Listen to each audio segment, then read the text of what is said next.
Giant water hole एक बहुत गहरा समंदर था। उसके बिल्कुल नीचे दो राक्षस भाई रहते थे। वैसे एक राक्षस, कितना समय हो गया है, अभी तक कोई इंसान खाने को नहीं मिला है। यहाँ पर मछलियाँ खा खा कर मैं तो बहुत तंग आ गया हूँ। हाँ, बात तो तुम बिल्कुल ठीक कर रहे हो। चलो अपना शिकार ढूंढते हैं। बाद में वो समंदर से बाहर निकलकर, यहाँ पर तो कोई इंसान भी नजर नहीं आ रहा है। मेरे पास एक उपाय है, उससे इंसान खुद ही हमारी जाल में फंस जाएंगे और उसके बाद हमारे पास आएंगे। वो दोनों राक्षस एक घने जंगल में जाकर वहां से एक रोड गुजरता था। वहां पहुंचकर, ये जगह तो बिल्कुल सही है, यहाँ से बहुत सारे इंसान गुजरते होंगे। कुछ टाइम के बाद वहां से दो गाड़ियां आपस में जीतने के चक्कर में रेस लगाते हुए आ रहे होते हैं। तभी वो राक्षस अपने जादू से उस रोड में बहुत बड़ा गड्ढा बना देता है। वहां पर पानी भी आ जाता है। वो गाड़ियां बहुत स्पीड में थी और वो उस गड्ढे में गिरने के बाद वहां से गायब होकर जहां पर वो राक्षस रहते थे सीधा वहीं पहुंच गईं और वो बंधे हुए थे। बहुत मजा आएगा, लेकिन रुको, अभी ये इंसान बहुत कम हैं। थोड़े और इकट्ठा करके इनको आराम से खाएंगे।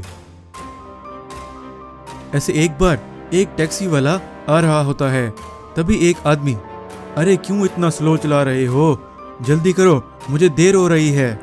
साहब जी, मैं तेज नहीं चला सकता, ये बहुत पुराना टैक्सी है, कई बार ये स्पीड में चलने की वजह से खराब हो चुकी है। आप चिंता ना करें, मैं आपको आपकी जगह पर पहुंचा दूंगा। झूठ मत बोलो, गाड़ी की स्पीड बढ़ाओ। और वहीं उनको पता भी नहीं चलता कि वो गड्ढा दोबारा से आ जाता है। वो भी उसमें गिरकर गायब हो जाते हैं।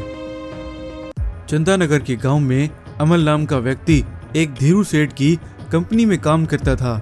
धीरू सेठ का गाड़ियों को एक्सपोर्ट करने का बिजनेस था। एक दिन वो अमल से, इस बार ध्यान से गाड़ियों को ले जाना।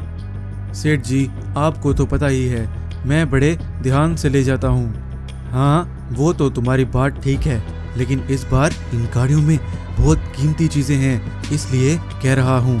सेठ जी, मुझे समझ नहीं आई, आप क्या कहना चाह रहे हैं?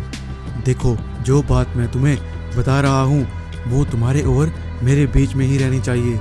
इस बार इन गाड़ियों को एक दूसरी जगह पर एक्सपोर्ट करना है, क्योंकि इन गाड़ियों में बहुत कीमती सामान है। इन गाड़ियों के अंदर बहुत सारा सोना है जो तुम्हें लेकर जाना है। मैं तुम्हें इस काम के अलग से पैसे दूंगा। पर सेठ जी, मैं ये काम नहीं कर सकता। पर कुछ नहीं, तुम ये काम करोगे, अगर नहीं किया तो मैं तुम्हें जॉब से निकाल दूंगा, समझे? अमल बहुत परेशान होकर ट्रक को लेकर घर आता है। उसका बेटा मोहन जब अपने पिता को ऐसी हालत में देखता है तो वो अमल से, पिताजी क्या हुआ, आप बहुत परेशान लग रहे हैं, क्या बात है, मुझे बताएं। क्या बताऊं बेटा, उस धीरू सेठ ने मुझे फंसा दिया है इस काम में, मैं समझा नहीं। पिताजी, मुझे सही से बताएं, क्या बात है? इन गाड़ियों में बहुत सारा सोना छुपा हुआ है, ये मुझे इस बार दूसरी जगह पर लेकर जाना है और उस जगह पर जाने के लिए एक ही रास्ता है, वो जंगल में से गुजरता है। वो बहुत ही खतरनाक रास्ता है और अगर नहीं गया तो सेठ मुझे नहीं छोड़ेगा। वैसे बाद में अमल किसी ना किसी तरीके से उस ट्रक को लेकर जाता है। अमल भी उसी रोड से गुजरता है। तभी वो राक्षस उस रोड पर गड्ढा बना देते हैं। अमल बेचारे को पता भी नहीं चलता और वो उस गड्ढे में गिर जाता है और वहीं पर पहुंच जाता है जहां पर दूसरे इंसान बंधे हुए थे।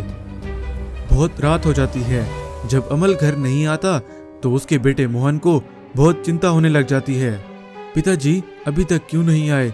उस धीरू सेठ की वजह से पिताजी किसी मुसीबत में तो नहीं है?